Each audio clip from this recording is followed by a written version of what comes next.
ഇല്ല മറ്റേ കൊച്ചിലെ സിനിമ കാണുമ്പോഴത്തേക്കും മറ്റേ ഇടി ഫൈറ്റിനിടയിൽ സൗണ്ട് എന്നാണ് മറ്റേ ഭയങ്കര വലിയ ഇടിയാണ് ആ സാധനം വരും.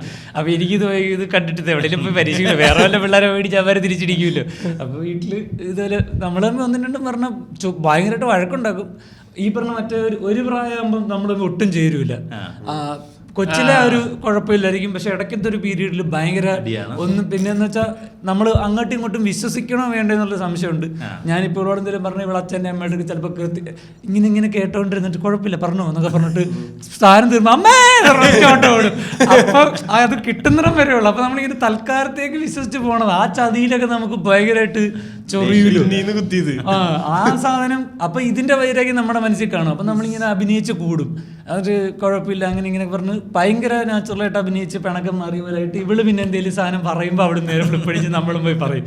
ഇത് അവർക്ക് നല്ലതാ, പേരൻസിന് മൊത്തം നമ്മളെ വിവരങ്ങൾ കിട്ടൂലോ. അപ്പൊ ഈ പരിപാടികൾ അടിയിലോട്ടൊക്കെ പോകാറുണ്ട്. അപ്പൊ എനിക്ക് മറ്റേ ത്രില്ല, നമ്മൾ അടിയുമ്പോ അങ്ങനെ ആ സാധനം ഇടിക്കും. അപ്പൊ ചേച്ചി ഇടി കൊണ്ടോണ്ടിരിക്കുന്നത് അയ്യേ എന്റെ ഗിഷ്